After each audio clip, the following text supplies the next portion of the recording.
Always eat food that's too spicy or food that is too bland.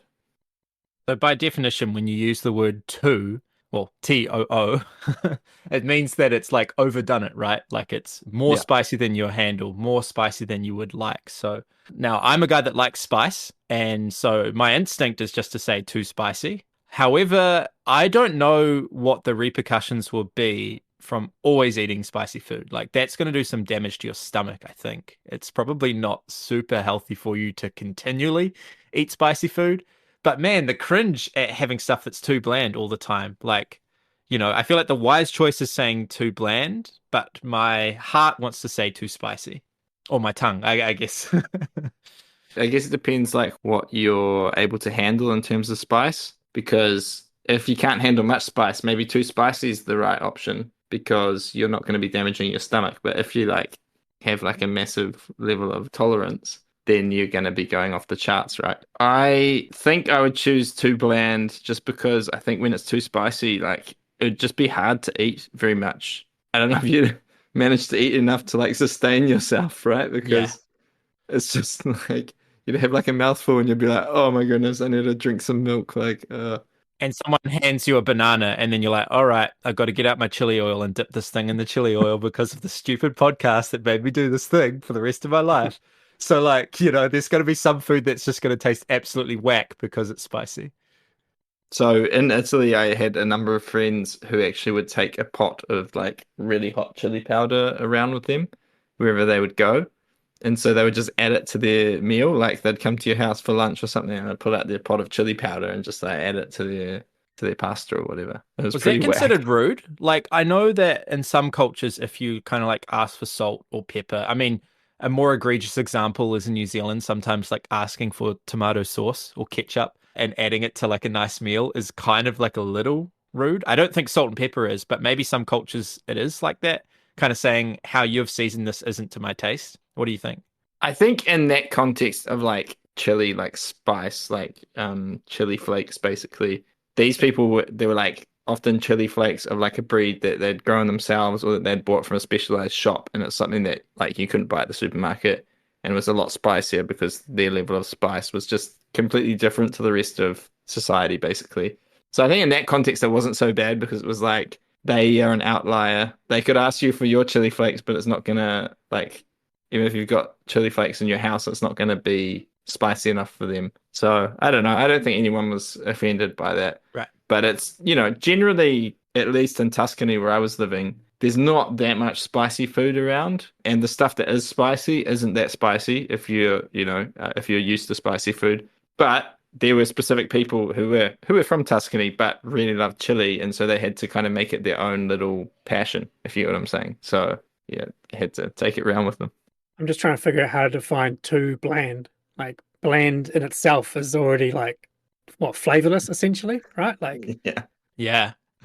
Yeah, that's the thing. It's like bland is missing out on so many categories. It's like not salty, not sweet, not sour, not spicy, not fatty. Like it's just none of those things. you're pretty much only drinking water at that point, right? For liquids, like nothing with flavor at all. You're eating what like dry toast, like that's it. No spread on it, just toast. Maybe even almost on the edge of moldy, like just gross, flavorless. There's got to still be some good textures though, eh? Like you got to have some texture maybe that could revive some bland foods. But I feel like too spicy is like it's hard to keep it down because it's like so spicy. Whereas too bland, it's like it's hard to keep it down because you feel like you're gonna vomit because it's like, what am I putting down? Like there's just no taste, right? You're just kind of like Gross. either way, it sucks, right? Yeah. so really the question is, do you want to live for another 50 years with like disgustingly unflavored foods, or do you want to go out in a blaze of glory and rupture your gut with spicy food the next 5 years? Literally in a blaze. As it exits your body in a blaze. We've all been there. It's a hard choice. Um, but yeah, I think there is the one. It's like the safe one is to say bland, but the exciting one, the one that we want to really say is spicy, right? Like, Yeah, totally. we want to see how far we can go. But you would like climatize to it in a way where like what is too spicy now will be okay spicy. So the two part is going to get worse and worse and worse as you kind of get used to it. So I don't know. This is a risky business, dangerous ground. And this whole time we've actually been talking about board games, guys. Have we? Ooh, deep. Welcome to the Lens and Veil podcast. Join Shem, Sam, and Zach as they dive into a designer-focused analysis of Slay the Spire by Gary Dworetsky, Anthony Giovannetti, and Casey Yano. So this week we will be talking about Slay the Spire, the board game. This is a dungeon crawler. It's a rogue-like game, which basically means it's like an old game that's called Rogue, which from what I understand, because I never played it, you only have one life. So basically if you die, you start from the beginning and you start over again. And Slay the Spire is originally a video game, and the board game basically ports that video game into a board game form. And the video game was already very much using a number of board game mechanics such as deck building, card play, but clearly as a video game was able to use a bunch of automized mechanics and bigger numbers than you can comfortably use in a board game setting. So in Slay the Spire, the board game, it's up to 4 players who can play it. Each player plays as a different character, and these characters are asymmetric. They have like a little power, and they've got their own massive deck of cards. And this is something that I'm sure we'll talk about, but they have a deck of unique cards which are unique to them. And even all the cards they can add to their deck are from their own potential decks to add to the deck that they actually have during the game. And basically, players are going to play as these characters walking through a dungeon. And so you fight normal enemies. And when you fight normal enemies, each of your characters is basically on board, and there's rows of enemies next to your character. So you'll be fighting your row, but you can actually fight any of the enemies in someone else's row, but the ones in your row are going to do damage to you at the end of the round. So Slay the Spire is a co-op game, and players can play simultaneously. Each player will draw 5 cards at the beginning of their turn, and at the start of the game, they have 3 energy, which they can spend on these cards, and different cards have different costs, and they can play as many cards as they're able to afford. They can play in any order, so I could play all 3 of my cards, and then Sam could play 1 card, and then Shem could play 2 cards. So there's this moment of cooperation, and we're going, what do we need to achieve this round? Who's going to be taking damage? Who needs to be shielded? How can our cards interact with each other? Trying to figure out the best way to fight that round of damage. And you generally know what the enemy is going to do to you before you play your cards. And then you take the damage from them or the debuffs from them, etc. At the end of every enemy battle, you'll be adding cards to your deck, gaining some gold, etc. And then you're walking through kind of these branching paths throughout the dungeon to get to the boss.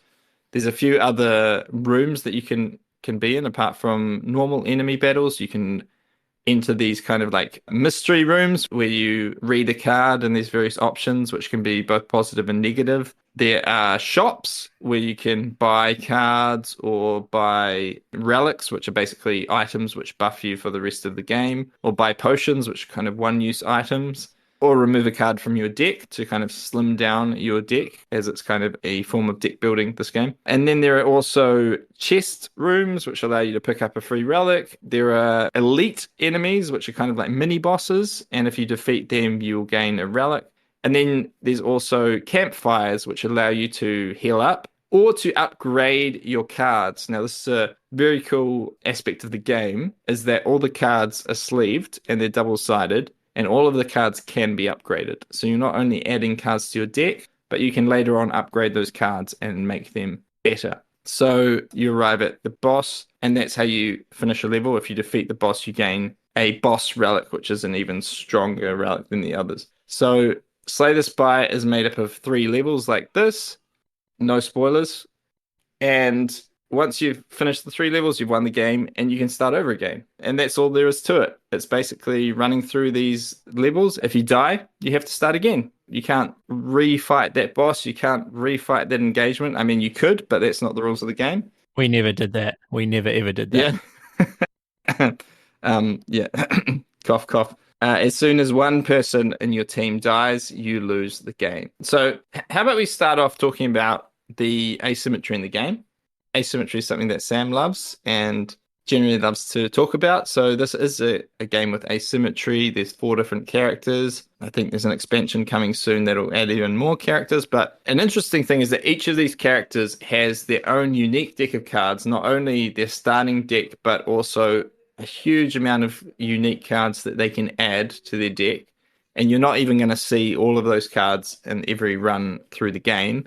And then there's even unlocks, because every time you finish a certain amount of levels, you're supposed to unlock new cards to the characters you played with. So there's even more stuff that you can add there. So what did you think about the asymmetry in the game? Yeah, this is a really interesting point of conversation because this is a game where the asymmetry is super nuanced. Like, at face value, there's only 4 characters.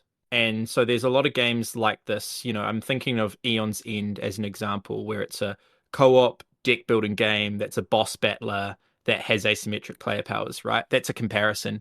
Games like that, Eon's End, you would have 8 to 10 to 12 perhaps characters in the box. I might have those numbers wrong.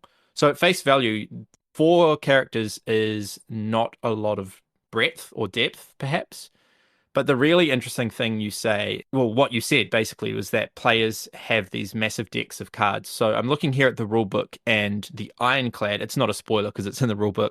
The Ironclad has 85 potential cards, Silent 87, the Defect 85, and the Watcher 85. So there are a lot of cards in these decks. You are not going to see all of them in a single play, and you're only going to select like less than a third of them in a single play. So what this does is it gets around one of the cursed problems with asymmetry. So asymmetry is a really cool thing. If you can put it in your game, you should, because it's fun.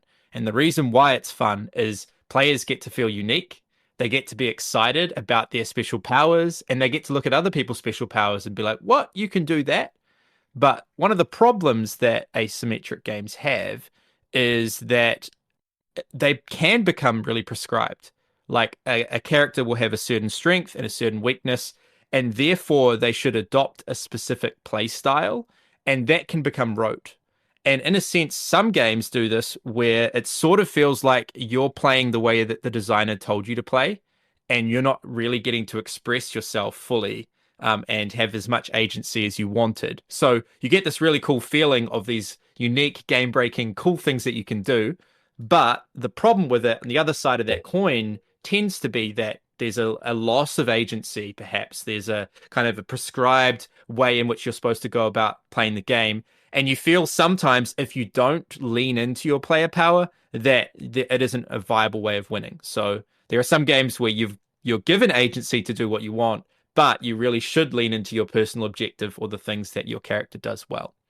All of that to say, I think this game gets around that cursed problem brilliantly, because players have these very lavish, big decks of cards that only they can look at. And so these characters are some of the most nuanced characters I've ever seen in a board game. And part of that, I think, is because it's ported from the video game. If you were designing the board game from the ground up and say that you're going to have a deck of 80 cards that only this character can see, and then another deck of 80 cards that only this character can see, that would sound ridiculous. That would sound like it's too luxurious. It's too over the top, right? But these guys did it. They did it. And so it allows for each of these characters to feel super nuanced, and that you could play the game over and over again with the same character, try different things, and then try synergies between different things you've seen before. And so they have an incredible amount of depth. So I think from that side of things, the asymmetry is really intriguing, and they've done a great job. Now, I would love to see more characters, but having said all of that about depth, maybe I shouldn't be asking for more when I can play each one many, many times. Yeah, I think to add to that about the decks as well is that there's actually 2 decks that you're adding to your deck from. There's like the normal cards, and then there's the like elite cards, special cards. And those special cards are really OP, but you're only going to be adding like, I don't know, 2 or 3 of them to your deck over a run. Your strategy can be completely based around those cards that you end up adding to your deck. And because there's like, I don't know, 15 to 20 of those cards, that can just completely change your strategy according to which of those special cards you end up adding to your character's deck. So I feel like they've done it in a way that even though there's 80 cards, there's just so many combos of powers and builds that you can give to your deck. It is, though, at the same time, you cannot build your deck how you want. You have to just adapt to the cards that show up, which I think is interesting. It's kind of a good and a bad thing, right? You can't play a character how you want starting off the game necessarily. You have to deal with the cards because every time you win a battle, you're going to see three cards that you can pick from. You can't just go searching through the deck and pick the cards that you want to build the strategy, build your deck in the way that you want. You are just exposed to the cards that are available, and you have to try and create something cool from that, which I love personally, and I love Slay the Spire the video game also for that. But I think it could be frustrating for someone who is like, oh, this character does this, cool, I'm going to start building this thing, and then like none of the cards that they need show up, which can definitely happen. The game does a really good job of tailoring itself to both a first-time player and an experienced player. And I think maybe it misses a bit in the middle, like maybe game 2 to 5 is where it kind of drops off. So for a new player, they get that experience you're saying about where it's like, oh, you draw 3 cards and you keep one. It's this great discovery of your character. Like you don't know what to expect and you get to adapt and you learn, and it's quite kind of exciting to unravel who this character is and what they can do. So even playing from one character to another from game to game, you're going to get that same feeling. And then for the experienced player, like the 85 cards, it takes a long time to actually understand who is this character. Like what is their potential? What are the combos? Like I've only played it a couple of times and I have no idea who's who and what they can do. Like at all. Like it's just lost on me. So it's really rewarding, like a great investment of time playing the game over and over. But it also does do a good job of tailoring to that new player. I just think that maybe in the middle there, when you're first replaying a character, you might be like, I still don't get it. And then it needs a lot more time to really benefit. So, which is good. I think it's good. Like it means that the first experience for most people is going to be enjoyable. Maybe they won't love the game, but they'll enjoy it. It's some good moments in there. And the player who really likes it is going to get a lot out of playing it a lot of times. Yeah, I think I get what you're saying. Like the player who replays the character like the second or third time, they may be like, oh, I really want to find that card that I had last time, and it just doesn't show up, right? And it's kind of like maybe frustrating because you wanted to do a cool thing and you just can't. So I want to bounce off that idea of the whole, like, hey, you get to draw 3 cards. There's so many possible cards that are in there, but you get to draw 3 and pick one. And that feeling of, I'm really looking for this card. I really want this specific card, or a card that would enable this specific strategy that I'm really trying to push for. The feeling of looking for that card and hoping for that card and it not showing up. And how the players are to adapt to what options they get. They do get options, so there's definitely a choice there, but they still have to adapt. Now, this is something that I think is in a lot of our Garfield designs, Shem, that there are big decks of cards where, Wayfarers is a great example, but it's in Paladins and Architects, all sorts. There's big decks of cards with some cards that have very unique identities. I remember the play of Architects where Ben was looking for the moneylender because he had flipped a bunch of debts. I think we've talked about it on the podcast, but having some chase cards in the deck to create these moments. And so we've sort of leaned into this idea of actually, to play our games well, we're quite happy for players to adapt to what's out there. Can you talk a little bit more, Shem, about why we do this and what are some drawbacks of that as well? Well, I think at its core, I like tactical games. So that's probably me bringing that to the table quite a bit, where I like moments in games and where you have to adapt. You have to look at the opportunities. You can't just sit down and go, all right, I'm playing this game. This is my strategy, and I'll execute my strategy. Which, Sam, I think you're more the middle ground as well, but you tend to lean towards strategy. Like you like the long play, trying a different strategy, trying something niche, or pull off a move that wasn't expected by the table. Whereas I am much more of a puzzler. I like to read the table, figure out what's going on, and adapt to it. So that's probably why there's that mix in our games and why we lean towards card games, and why there is this thing of like, well, yes, there's this tactical element to the cards in our games, but there are also plenty of combos and potential strategies that you can also go for. So I don't know. I think if there's no kind of chaos, no card draws, no reveals, games can get quite stagnant. They don't excite me so much because it's all open information, no randomness. So I like where there's this like thing you have to adapt to, because it means you want to come back and play the game again. It's not just going to be the same game over and over. Yeah. And I want to bounce off that to ask another question related is like, how do you feel about games where you do see every card every game? And I know that you're working on one at the moment. And of course, there's still the randomness of the order that the cards come out that you have to adapt to. But yeah, how do you feel about that? Do you like it when you see every card every game?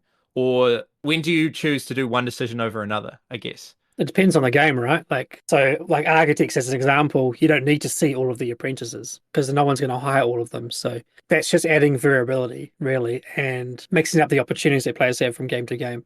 The game you're talking about is like an action opportunity. So there are these limited number of actions in the game, and you will get to take these actions, but in the order will change up. So you kind of have to see them all because they are the game timer and stuff. So yeah, when there's more character, more feeling, like we have a lot in those in our medieval games with a big deck of cards, 30, 40, 50 cards, you don't want to see them all because you want that variability. But then there's games where seeing every single card is super important. I think Coimbra does this from Yeah, memory, yeah. where it's actually quite important that you do see every card and that all those opportunities are available for the entire game or, throughout the game.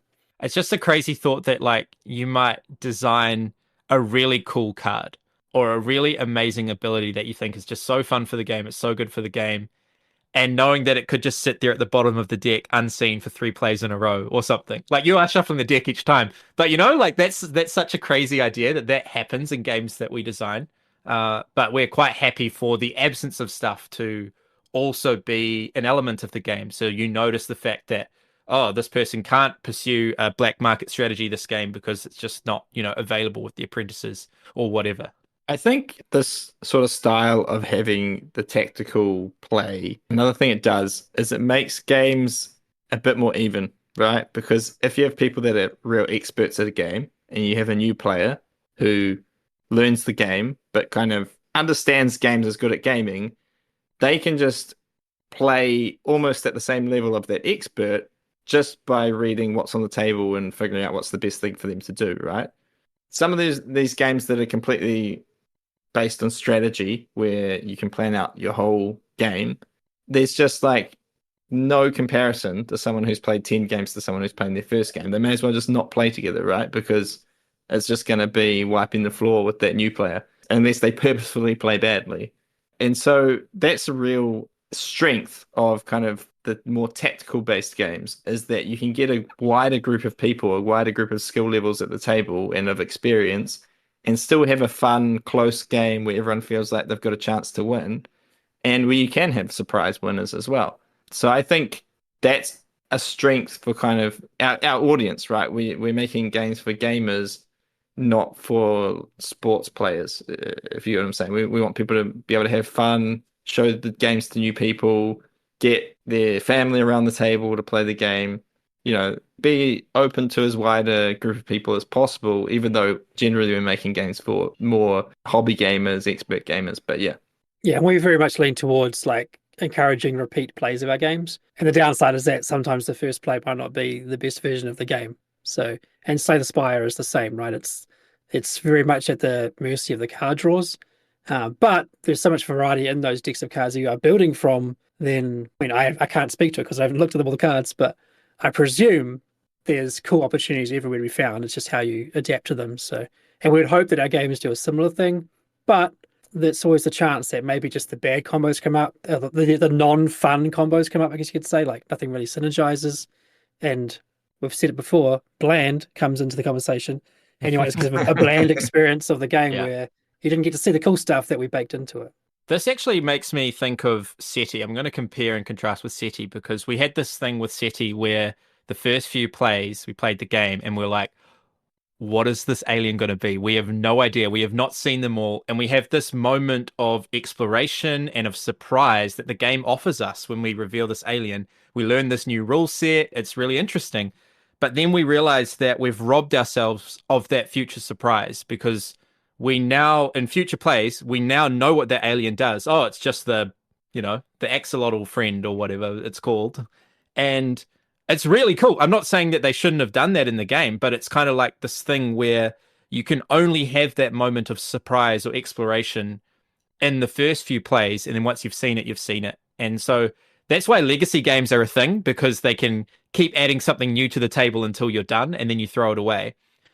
And this, I'd say this is the closest a game can get to having those surprises lurking underneath without really being a legacy game for play and play and play and play and play. Because that gold deck, as Zach said, you're not going to see anywhere near half the cards in that gold deck, and they become really game defining for your character. So yeah, hats off to them for having that feeling of exploration and of surprise that usually is not very long lasting in a board game, very hard to do, that will last over many plays. I would have compared the city aliens probably more to the bosses in Right. Slay the Spire. Yeah, where you will see the bosses a fair bit if you keep playing it, right? You'll go, oh, it's this guy again. I know the strategy for this guy. Although maybe you played a different character last time, or maybe your deck is built a different way than last time. So there is still a variety for how you play, but the surprise of the boss won't be there so much. Although, to be fair, I didn't really feel that so much in Slay the Spire. Like, that feeling was stronger in City. Like, oh, what does this do kind of thing. Yeah. Whereas the big bad boss in Slay the Spire is like, oh, it's a boss. It's got health. It's going to deal damage. Yeah. It's got some wrinkles, but that's about it. Yeah. Yeah, I feel like the bosses in the video game are a little bit more impactful. I don't know if that's the right word. Because in the board game, it's co-op, and we only played it co-op, right? Whereas in the video game, it's just you versus the boss. And the bosses usually have powers that kind of like screw up certain ways of building your deck. And maybe you built the deck and you're like smashing all the enemies, and then you come to the boss, which specifically kind of like negates a whole bunch of the stuff in your deck. And then you're suddenly like, oh, this is a big problem. Like, it's really hard to get past this guy. So that's kind of like a way bigger feeling. Maybe you get that as well if you're playing Slay the Spire solo. But playing co-op, it's like, oh yeah, maybe one of us isn't as good against this boss, but the other two people are. So it's like, oh well, it's not such a big deal and not such a strong feeling, I think. But generally, like, I mean, I'm a big fan of the video game, right? And I know Sam's played it, Shem hasn't. I think they did a really great job of turning a video game into a board game. Granted, it was a video game that already used a whole bunch of board game mechanics, right? So Right. makes things a lot easier. It was already using cards, deck building, etc. But I think even the way that they changed some of the cards, because a bunch of cards in the video game just don't work in a physical setting, because they're doing random stuff, referring to how many stuff you've played or whatever. There's just you can't keep track of in a board game easily. But they managed to kind of keep the same idea behind those cards. And I actually like some of the mechanics that they've put in the board game more than the video game versions. For example, I'm going to forget the guy's name. The Watcher, I think it is, the purple character. He has 3 modes in the board game. He's got a normal mode, then he's got calm and rage. And basically it works that if he's in calm, when he goes into a different mode or whatever, I think it's a girl actually, she goes into a different mode, she gains 2 power, so you can play more cards afterwards. In rage, you deal double damage, but you take 1 damage at the end of every turn. In the video game, there's a third mode, which is like God mode or something or other, and you deal like triple damage and blah, blah, blah. But it's like, I just think it was just too much for that character in the video game. I don't appreciate that, and I think it's just way too much for that character. I feel like just the 3 modes is heaps in terms of like exploring different ways to build your deck. And so I actually appreciate it in the board game that it was more focused, and yeah. So I actually like a bunch of things in the board game more than in the video game. So let's talk about the main thing that differentiates the board game from the video game, other than just the physical medium, I guess, that you play it on. And that is the fact that it's a cooperative game, and it can be played with multiple players, and it seems to do that pretty well, I think. But yeah, let's talk about how we cooperate, how they manage to make it so that we can we can be facing different people at the same time, and the fact that it has this kind of simultaneous card play system. Do you guys have some initial thoughts on the cooperation in this game and the kind of the general flow? I mean, it kind of works. It works, but I have to say the first time I played it, I was definitely like, this is a bit weird how we can just all play as many of our cards as we want in any order kind of thing. Like, it feels a little bit chaotic right, as you're doing it. And I think once you kind of, as a group, start to understand each other and you start to communicate a bit better, it can work well and being like, all right, I can do this. What can other people do? And it feels like you are actually cooperating before playing your cards. But you can easily have these rounds when someone just like plays down their cards by themselves. And then like at a certain point, the other people are like, oh, we need help with this. It's like, oh, I've already played all my cards. It's like, oh, well, you didn't tell us what you were doing kind of thing, you know? Yeah. So it can feel a bit chaotic. I think sometimes it works well, or maybe in some groups it works well, and others it doesn't work as well, this whole simultaneous card play. Yeah, what were your guys' thoughts on that? I think they've done a good job of scaling to begin with anyway. So the idea that you have your own row of cards that you are kind of vulnerable to, I guess, is the way to put it. So anything in that row will attack you. There's some other nuances where one card might attack everyone or whatever. And then the boss, I think it's like you're scaling it based on its starting health, that kind of thing. So they've taken the solo rule set of like, these are the mini bosses, here's the big boss, and they've kind of just multiplied it. So everyone has their own zone that they can go into and defend against. So that's good. Like that system works well. They've scaled it up. But yeah, I think it's definitely a taste thing about how you interact with other people's rows of enemies and how it is just simultaneous. And it's a weird thing for me where it's like, it's great because everyone's deck of cards, their hand, their power they have, their abilities, it's theirs. Like no one can really tell them what to do. They have control. Sam can't see the cards in my hand. He doesn't know what I have to do. So it's addressing the alpha gamer thing a little bit because it's saying, well, it's too complex for one player to control everyone's actions and they don't have the information. So it's good in that way. But then if you want to play well, if you want to actually cooperate and do it well, you should talk about what's in your hand. You should tell players what you could do and how you might be able to help them and what they need help with. So in a sense, you kind of have to reveal all and tell them what you could do. And you may as well put your hand on the table at that point. And then alpha gaming jumps right back in because the issue for me is that there is going to be an optimal move for the team. Like one player is going to have a card that says, oh, attack everything in one row. And that should definitely go here. Like it should go there because it's the best way to do it. And if they don't do that, then this guy's going to get damaged or whatever it is. Like there are certain moves that are better to do. And if you are playing as a team, you should make that known. And then people should probably just do that best thing. So, and then in comparison, say pandemic, it's all open information and there can be optimal moves. Like it's a thing like, oh, you should definitely go and sort that out. But then there's usually more forked paths in pandemic where like, oh, there's 3 things that need addressing. Which of the 3 things do you think is more pressing? And you can discuss it as a group. And maybe someone's just a bully saying, no, go do that. You should do that. So that's where alpha gaming kind of came from. I think a lot of times people think of that kind of experience where there's an optimal move, you must take it. Otherwise you're being a dummy. But I still think that's in Slay the Spire. That's just hidden behind a bit of a veil of hands and hidden information. But really, if you're not going to communicate, then you're probably going to lose.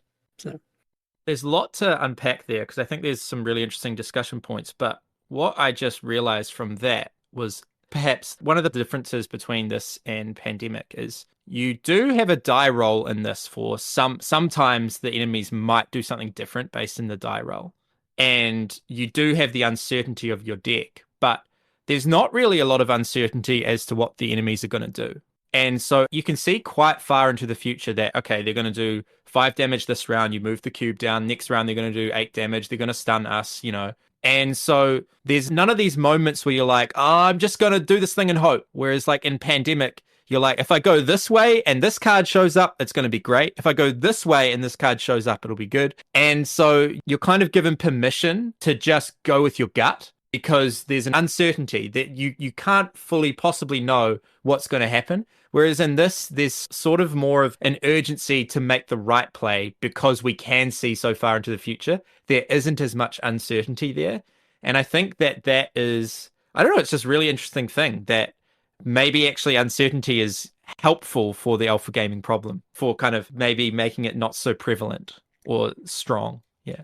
The other thing is how in pandemic it's turn-based. So it's my turn. And if I really want to, I can put my foot down, like, no, it's my turn. I'm doing this. And we will live to see what happens. Maybe we'll die. Whereas in Slay the Spire, it's like it's all simultaneous. And Robinson Crusoe is the same, has the same kind of setup where everyone's going at the same time. So I can't be like, no, it's my turn. Like I'm doing this thing. You can do that with your cards, obviously. Like I'm doing this action. But it almost would seem like you're not helping the team. If you're like, if Sam's like, if I don't get 3 shields, I die. I go, well, I'm not playing my shields. I'm attacking this monster because it's in my row. Like that would just not be a good thing to do because you're not helping the team and the team's going to lose. So yeah, it's a tough one. It's interesting because the simultaneous play, it has to be there because the Yeah. game would be super long if they don't have it, right?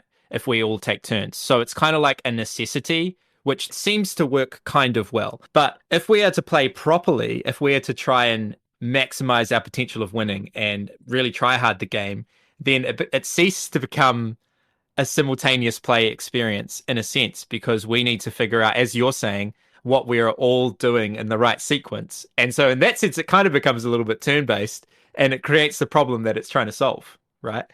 Yeah, that's it. I think it's like on the surface level, it's great because it's all quick and people can take their turns, they can act simultaneously, make their own decisions and see what happens. But then if you want to actually win and you want to get serious, it's going to be a very different experience than that surface level experience. Yeah, and I think that comes back to like what I was saying, like it probably depends on your group that you're in, whether you'll have a good time with it or not, right? Because I think it works well when it's like you're not showing your hand to anyone, but you're kind of asking around the table, you're like, can anyone make this enemy vulnerable? I've got a big damage card and I can whack them, you know? And it's like, and someone's like, yeah, I can, and they do it, and you make them, or it's like, oh, I really need some shields because I'm going to get wrecked. Or, you know, hey, can anyone deal with this row here because they're doing too much damage? When there's that sort of communication there, I think it's a good time. If you're going to get too nitty gritty and try and play the game like perfectly, like as you said, Shem, maybe you should, but you're probably not going to, you're going to end up making the game not very fun, I think, at that point as well. So it's kind of like the group has to kind of have this agreement to play the game in a certain way, and they don't in the rules say that you have to play it that way, if you know what I'm saying. So it's kind of like you have to kind of have a house rule agreement of at what level the communication is going to be, I think, to make the thing work properly. So I think that's the interesting thing, is that they haven't specified in the rules like this is how much communication you can do. At least I don't remember them specifying that. I don't think they have. And maybe they should have. I'm not sure. And it does lead to some kind of feels bad moments for a new player, I think, an inexperienced player where they think, oh, this is a good, I'll do this. It's a good move. I'll do my 5 attack on this creature, which will kill it, which is great. I'll do it. They play it down. Then discussion goes on. More moves get made. And then people go, oh, actually, if you'd done that 5 over here instead, then I could have done the double damage and blah, blah, blah, blah. And they go, oh, okay, I guess, okay, yeah, do that. And alpha gamer, yeah. what they thought was a cool move was not a cool move, and someone else made their attack go somewhere else. And are they really playing the game at that point? Are they being told what to do? So, yeah. That just makes me think that actually, like, everyone's got it wrong about real-time games. Real-time games slap. Like, a game like Project Elite says, you do something, it's happened, there's no retcons, it's done, you know? Like, and I kind of like that sort of shamelessness, and you balance the game for that to happen.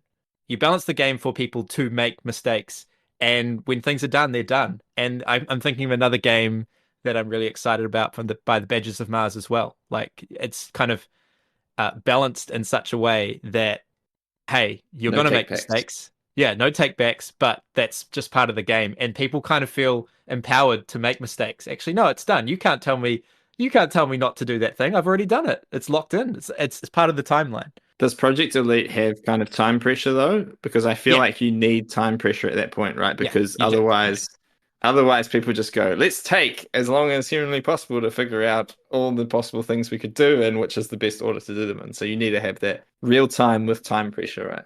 I think just one thing to the game's credit, well, perhaps, is that this game, Slay the Spire, isn't so fiendishly difficult that we need to play our cards absolutely optimally every single time. I think there are some key moments in some battles where someone has done something and we need to realize, okay, actually this player does not have a way to protect themselves, and that's where we need to get the committee together and figure out how we're going to play our cards in order. But I don't think it's so fiendishly difficult that we always have to do it every play. I think you can win without doing that. But yeah, it's definitely a thing at times for sure. Yeah, and the group experience is really the most powerful part of this game. And I think it's like, to push back on myself a bit, it's the same as Pandemic. So most of my games of Pandemic have been with people with very similar skill level and experience. So there is no alpha gaming because we're all invested, we're all involved, and we're all like there for the same reason. there's no one new who doesn't know what they're doing. So Slay the Spire is really, very similar in that way, where if you do have the right group and they are all experienced and they know what they're doing, there's not going to be any issues because everyone's going to communicate at the right level of communication. They're going to know what from their hand what they should be doing and what to look out for. Like if Zach's got his 12 damage card, he's going to ask, can anyone like weaken that opponent because it's going to do 24 damage? Like he knows to ask the question. Whereas if you've got, say, two experienced players and a noob, that noob's going to sit there going, what do you do? Oh, what should I do? Oh, and it's going to be less fun for them. But that's the same for Pandemic. So, that's the alpha gaming kind of thing, I think, really, that people bring up. So while they've tried to get around it, I think it's still there. And it really is, I think we kind of agree, it's a player problem, not a game problem anyway. Yeah, I don't think it necessarily applies to Slay the Spire, but in a lot of games, I actually quite like games that can have this alpha gamer problem. And now it probably just sounds like I'm outing myself as the alpha gamer. Like, hey, I don't mind alpha gamer problems. It's never an issue in my games, And if you look around and everything smells like poop, and you walk around town, you walk to a different place, and everything still smells like poop, you're like, what's going on? You probably need to look at your shoe, like, But like, I don't know, something about games that have an alpha gamer problem is compelling to me, I guess. And I think the thing that I like about them, now there are problems. I really don't like it when people don't let people have their own say, when people take control. All of that stuff's bad. I'm not endorsing that. But what I do like is when people are invested in my turns. And maybe it's just flattery, I don't know. But I really like it if someone is watching my turn, is really interested in what I'm doing, because there's a lot of games that we play nowadays where people are just like, is it my turn yet? Because frankly, what I'm doing is not interesting to them. I'm just putting cubes on my cards and running my own little puzzle, and you're waiting to take your turn. So I understand why they're not interested. But after playing lots of those styles of games, even designing some of them at times, it's quite nice and flattering to play a game when someone cares about what I'm doing and is suggesting moves and stuff like that. I'm like, oh, okay, that's an interesting suggestion. Should I do this? Should I do that? So yeah, I don't know. I do love it when people are engaged in my turns, and even to the point of suggesting lines. Like, I even enjoy this in competitive games as well, where someone says, oh, if you take that card, that's worth X points, or that will chain into this. As long as it doesn't feel like they're fully playing the game for me. But I do enjoy that when people are invested enough to suggest things. So I don't know, that's just a little word in favor of some forms of alpha game tendencies can be good when people are invested. Yeah, and I do that a lot, like with my kids. So we're playing a game and they might look like they're kind of stuck on a move or whatever. I'll start suggesting little moves to them. So we actually played Noctiluca, one of my other games, on Saturday. And they're staring there looking at the dice, trying to figure out which number to call out, which place to put their pawn to collect some dice. And then I'm like, oh, I can see 3 orange 6s over there, and just let them find it. But like little suggestions and nice, tell them what they might need. And I've done that for their whole lives. Like, just be invested on their turns. And you're right, it brings interaction, and it means that we're at the table together for fun. And these are all mostly competitive games that I'm talking about as well with my kids. So it teaches them to look for opportunities, teaches them to like try and play smarter. If they see that I'm spotting things, they'll try and spot those things on their, future games. So it's a good way to learn, right? Is to see other players, how they would react to a situation. Yeah. So, but the big negative really is that a player might feel like, well, their decisions don't matter. They're just getting bossed around and told what to do, and that's not fun. I've played, I think it was Small World. This is going back like for 14 or 15 years. This guy offered to show us the game at a convention. Me and my two mates sat down to play it, and that guy pretty much played the game for us. He's like, all right, your turn. You're going to be doing this. You should do this, blah, blah, blah. All right, your turn. You should do this. And then we were like, this is not fun. We're sitting there just kind of being told what to do for like 4 rounds. And then there was a call for lunch. So, break for lunch. Everyone, his lunch been served.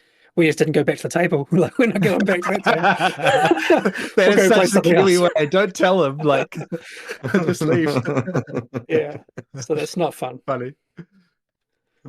Yeah, I think the problem, as Shem already mentioned, is like when there's a mismatch of experience and skill levels, right? Because the thing is, you can get great co-op games where everyone's alpha gaming, right? So everyone's having a discussion, being like, you should be doing that. No, you should be doing that. And then there's like a discussion that can be great because there's like different people who all have an opinion, who are discussing and trying to figure out what's the best thing to do. But it's kind of when you've got the player that's just becomes the will of another player, right? And is not, able to give opinions on what's the best play at the same level as the other player. That's when it can feel stink. And we actually don't play too many cooperative games in my household either. So like, even though I love like pandemic and stuff, I don't really play that with my kids because I will just be telling them that they shouldn't do that. That's a bad move. Like we've played Forbidden Island a fair bit with them and they enjoy that, but it's a less complexity, and it's like the moves are quite obvious in their game, so they can figure it out. I can still give advice, but if we're going to play a serious cooperative survival type game with them, I'll just be the worst alpha gamer ever because I'll see the moves and I'm like, why are you doing that? So That's like me when I play the crew, but I'm not telling people what to do. I'm just suffering in silence. I'm still convinced it's a hidden traitor game after 100 and something plays. It really is. All right, going back to Slay the Spire. One thing that I think is really done well in the game, in the video game and in the board game as well, is all the little upgrades that you can do over the course of the game. So this is upgrading the cards in your deck, adding new cards to your deck, adding gold cards to your deck, gaining relics either through defeating elites or by buying them at shops or getting them from chests, how you get special boss relics after defeating one of the bosses in the 3 levels, potions, which are kind of these things that you can use one time, but they can be really clutch in certain moments, and just how there's so many different ways for you to buff your character that isn't just about the deck building, but it's also about these other items, and it's these one-off items, and just kind of the range of ways that you can upgrade your character during the run, I think is really fun. Like, I think it's just super fun. Yeah, it's video gamey, right? Bling, bling, bling, bling, get a thing, be rewarded. Here's a Brucey bonus there or here. Yeah, totally. It's fantastic. And it's kind of one of those things where in order to balance that, and they want players to feel like they're leveling up, they want players to keep getting endorphins, keep getting positive feelings around getting new stuff, and here's a bonus there. They had to do a really good job, what I think, of kind of dealing with that power creep. So they had to do what would have been a really tough, I think, balancing task of making sure that each act, the monsters are getting harder as well to deal with the fact that you're much stronger. So the monsters get harder, the bosses get harder, and you do feel that level up. You feel stronger, but you also feel the monsters get stronger. And I think they've done a really good job of the balance of those two factors. Yeah, there's lots of different ways that you can tailor your character, which is great. I quite like how after the boss battle or whatever it is, I think it's after most battles, where there's like a flop of 1 relic per player, I think it is. Is that right? Yeah. That's the moment I do like about cooperation where, all right, let's make a decision. Who needs which relic more? Like, who's going to help more? I like that part quite a bit. The one I actually didn't care for was the flipping the card one. Like, oh, really? You get this effect to like upgrade one of your cards, and all the cards are sleeved for this very reason, but they felt so minimal. It's like, oh, this card now costs 1 less to play, or this card does 1 more shield rather than, it's not 3 shields, it's 4 shields. I was like, that's fine. Like, it's a fine thing to have. But when you get the opportunity, like, you basically look at your entire deck of cards and choose which one you want to upgrade.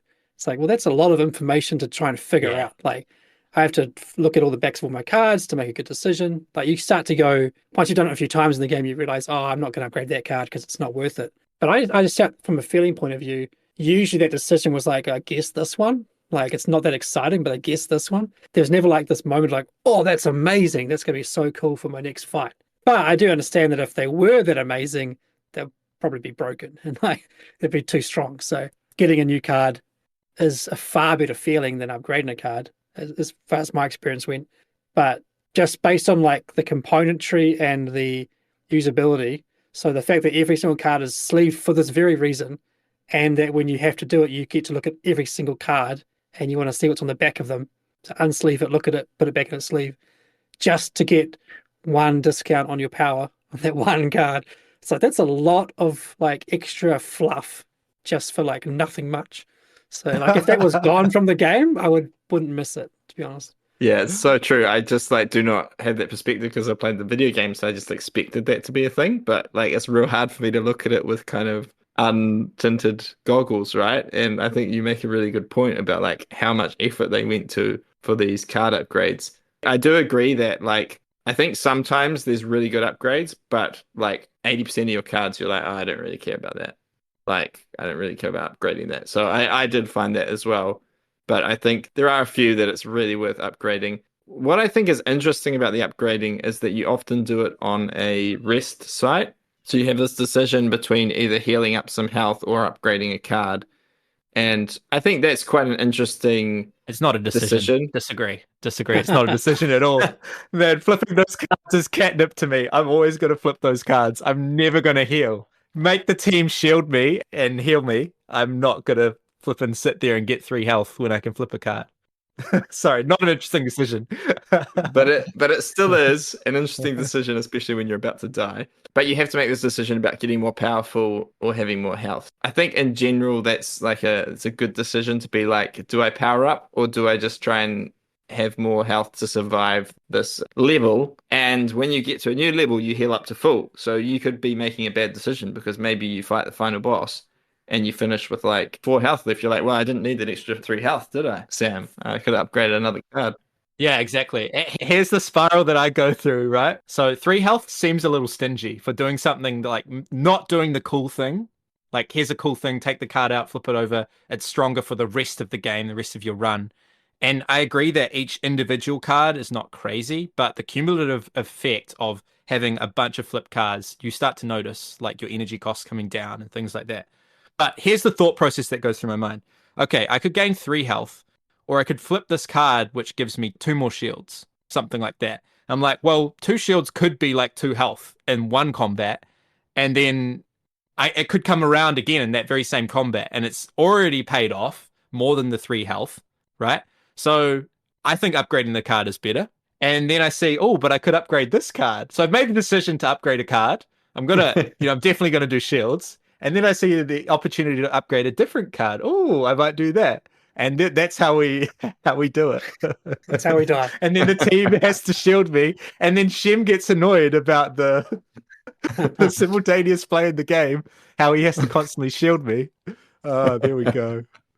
There we go. My bad, guys. My bad. Sam.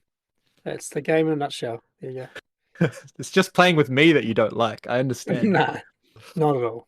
So, was there any interesting decision about walking through the map? Because there's these kind of branching paths. How did you find that? Nothing special? Shem's just shaking his head, but I don't know. I think it's kind of nice. I think for the people that play the video game, it's nostalgic. I think it gives a sense of a very tiny sense of immersion to the theme. Like they are a party that are deciding their route, and there is some form of cooperation and group decision around where we go. And I don't know, you get to decide, do we want to lean into monsters? Do we want to face really hard monsters? Do we want to heal up? No, the answer's no. Do we want to buy stuff? How much money we're going to have if we choose this route? I think it's interesting, but it is also like a whole board and a fair amount of like components and fluff for something that's just like kind of cool. I definitely would always play with it. There's no option not to, but like, I think it's cool. I just think that, yeah, also agree with Shem's little bit of a shake where it's not that interesting. It's not that exciting, but you know. I didn't say anything. I'm being a bit nitpicky though. Why am I being so nitpicky? It's cool. It's fine. I just sat there with my face shaking. We're talking about, and it's good for the game timer though, right? Like it's telling you this is the length of the act. So it's doing a great job of just like showing you the time of the game, which is always good in games to know like where does the game start, where does it end. Like Wayfarers can be compared to this with the track, or even, well, yeah, Wayfarers I guess is probably the best example where it's like here's the start, and then once someone gets to the end, that's the end of that. So as far as like the decisions go, it's fine. Like it's not a bad thing. There's the variety there. I mean, if it was just the same course every single time, that would become very boring. So it's kind of needed for the replayability.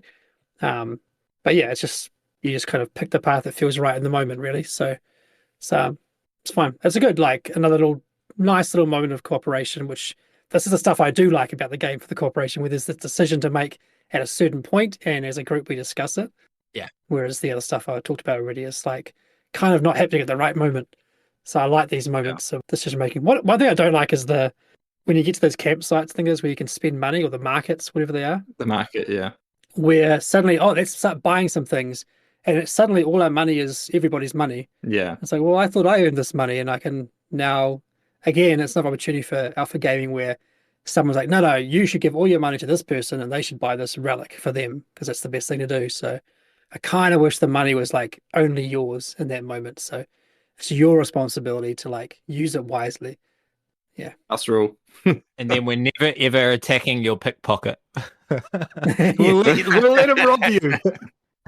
exactly. It'd bring in more moments like that. I think what's great about the map is that because there can be some really unbalanced paths, you can really screw yourself over trying to get greedy. So there can be some paths where it's like there's a bunch of chests or question mark sites or whatever, or it's like, oh, let's face 2 elites and get the relics, but there's like no rest stop. So if you suddenly get wrecked in a certain fight, you've got no way to heal up, and there's no kind of like parachute, if you know what I mean. So I think that's what I like about the path and the variable setup, is that there can be these kind of paths that you can get greedy about and then end up losing you the game. And I think that's good. I like it when there's stuff like that where you kind of get tempted into things that are maybe going to come to bite you in the bum, or they might work out and you might get really buffed. And another thing I like is the fact you can go for those like question mark spots, which often give you something good, sometimes give you something a little bit bad. But then you're not adding cards to your deck by defeating monsters, right?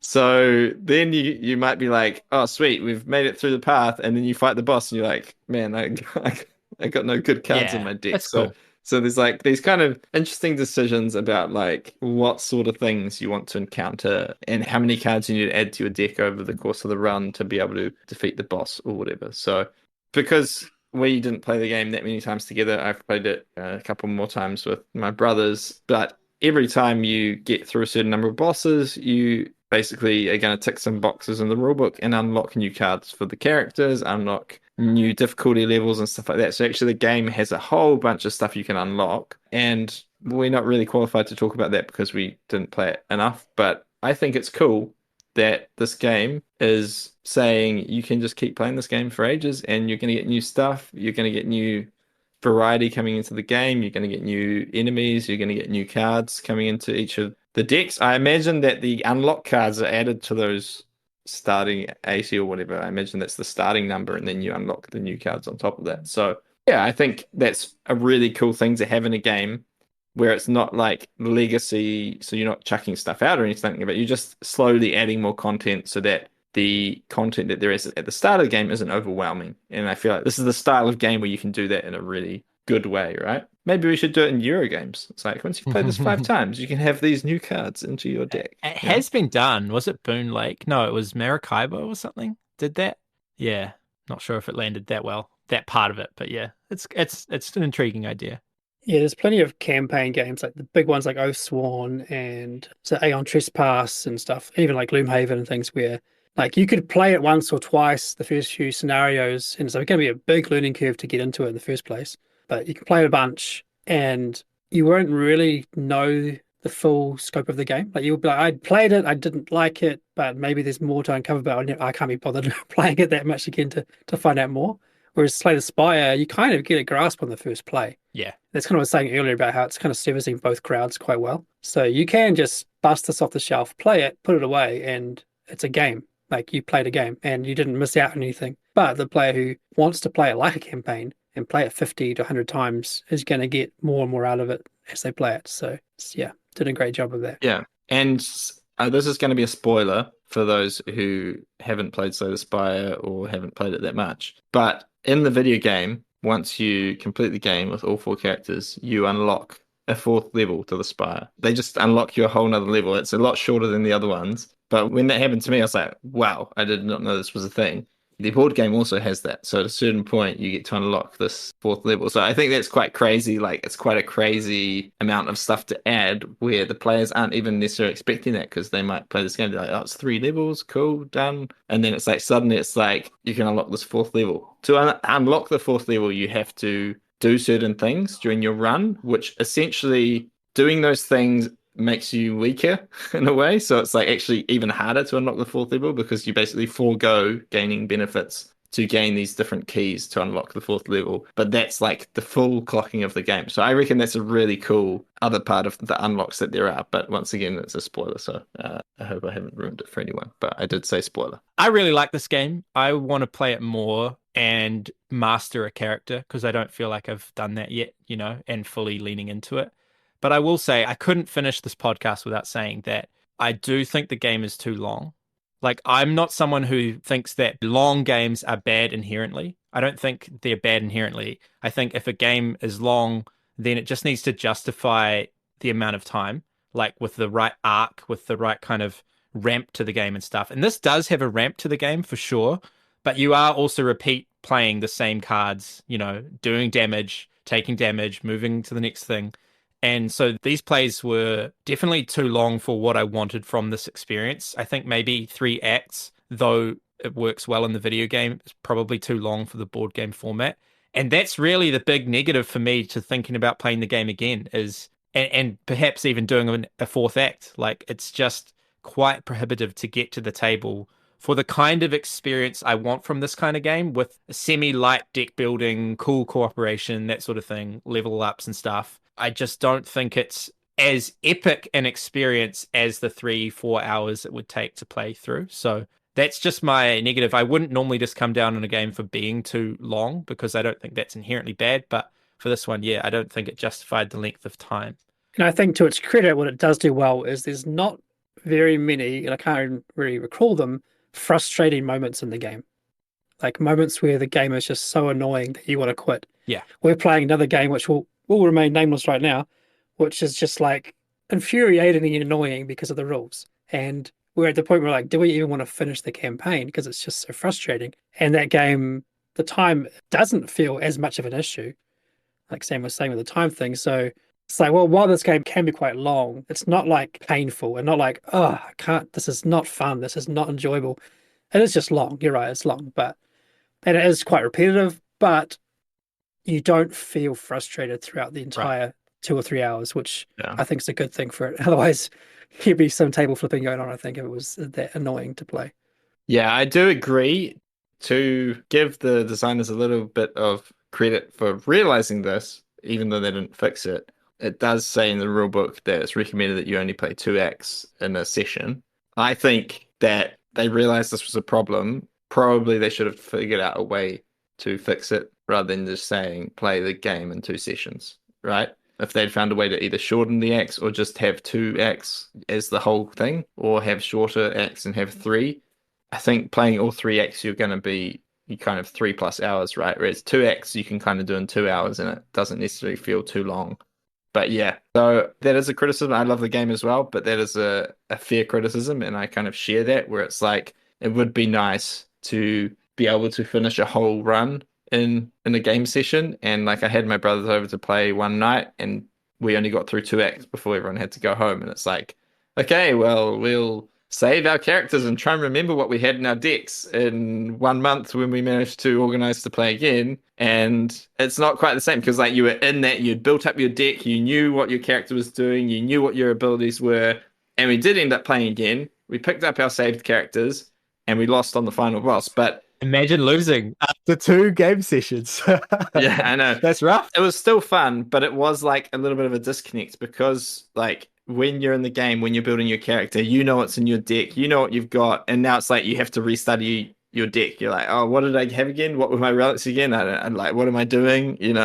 And so I think it would have been a lot smarter to try and put this into a 2-hour experience that was complete.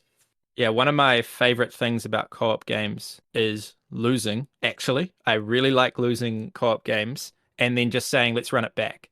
And I think games like Pandemic, when we were playing back in the day, a lot of especially with On the Brink, games would be 45 minutes and you might lose and you run it back. We played a lot of Samurai Spirit and we'd play, we'd lose, we'd say, let's go again. Ghost Stories.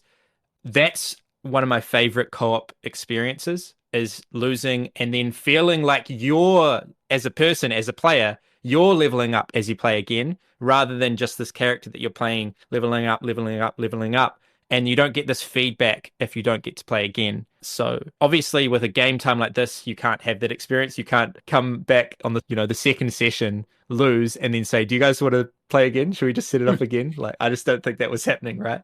Unless you lose on like the second monster or something, but that's definitely not going to happen until you increase the difficulty. Whereas in the video game, like that definitely happens where you can sometimes even lose before you hit the first boss, and so you just start the game again, and yeah, so it has that feeling, but the board game does not. So anyway, that was Slay the Spire.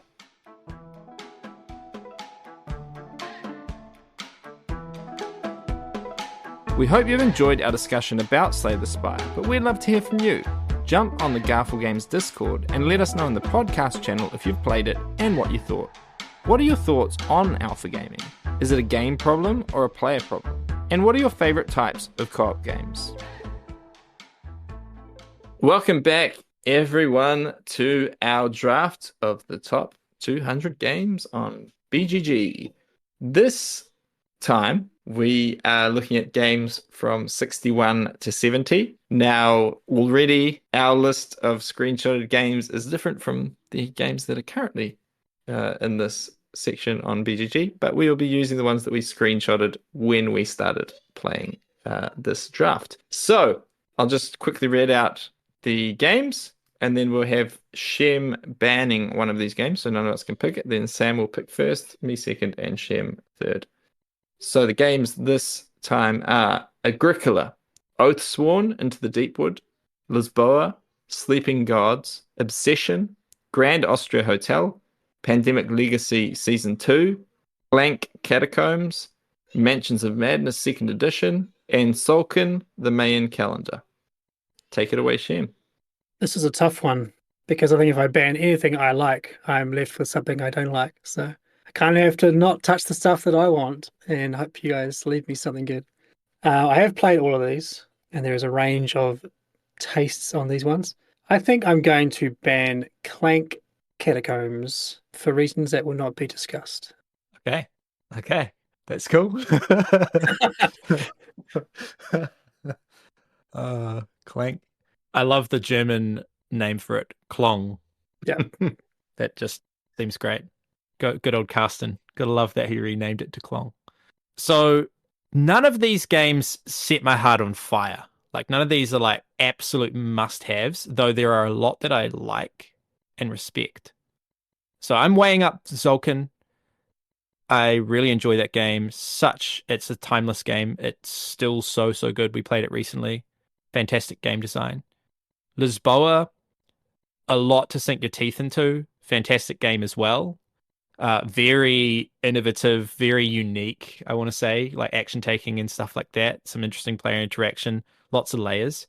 I think I'm not going to select Lisboa because I think I just drafted on Mars, and I do want my list to have a little bit of balance to it. I do want to curate a collection with this list.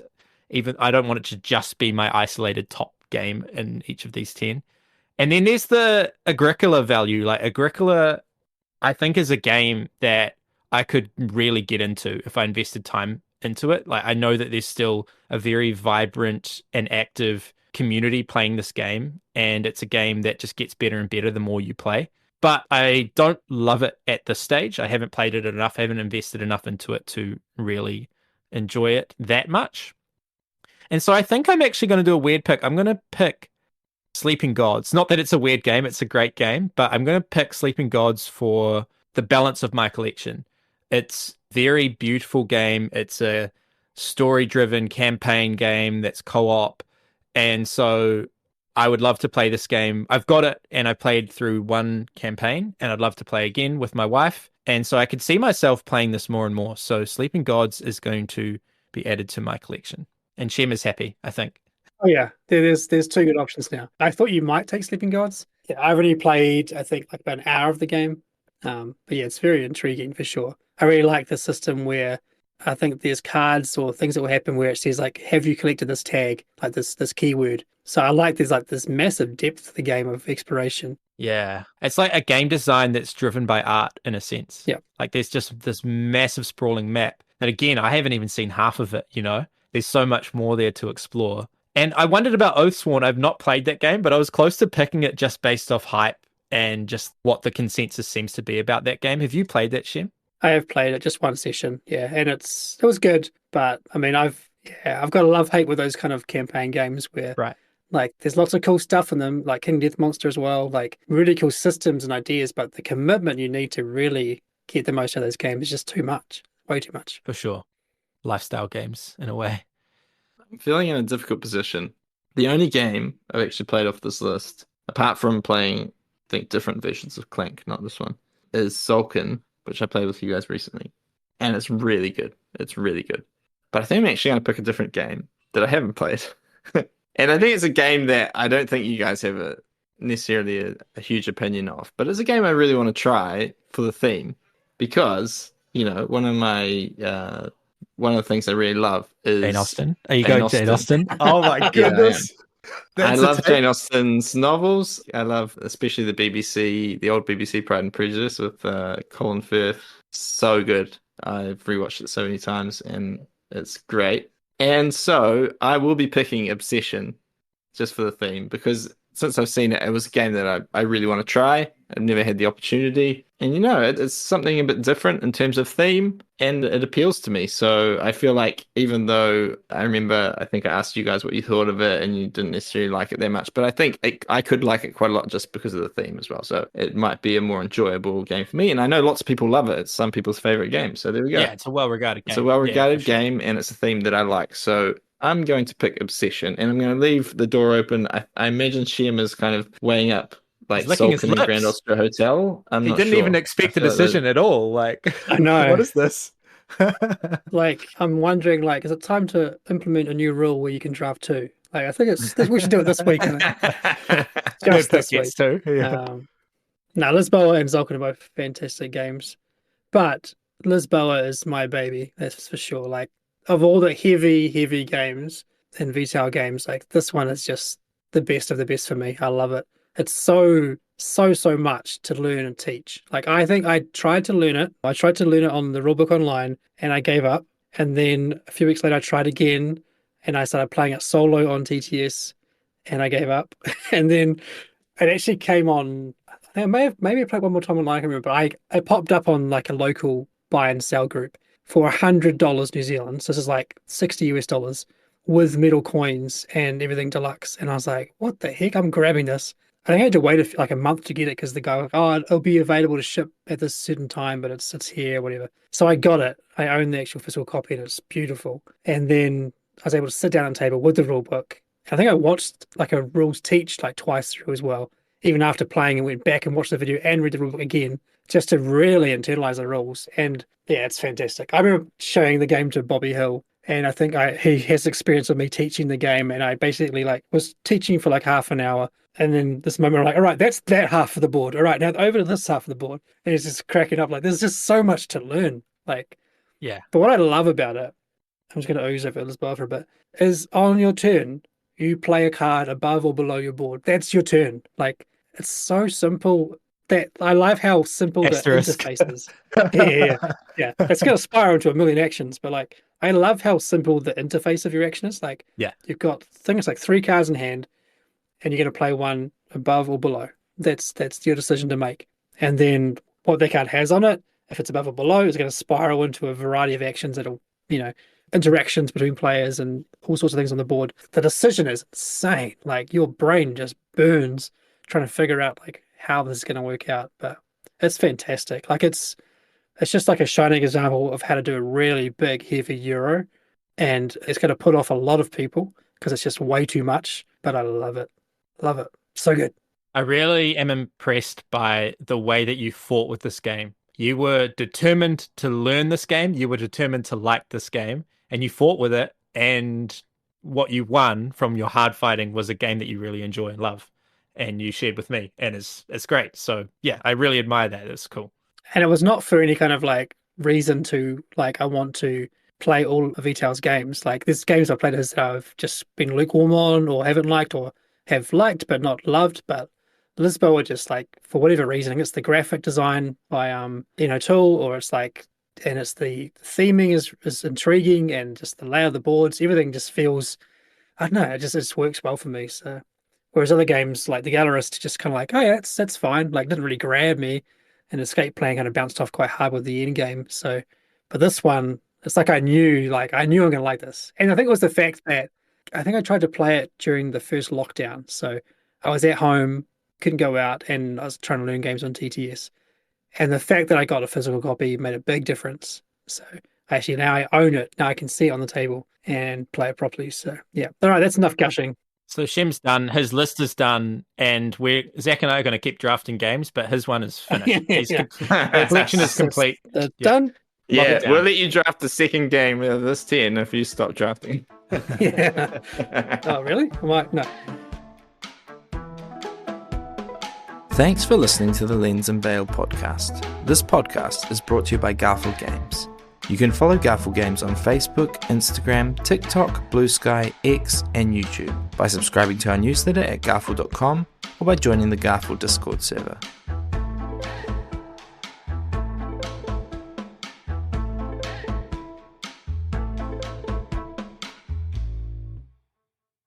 All right, till next time.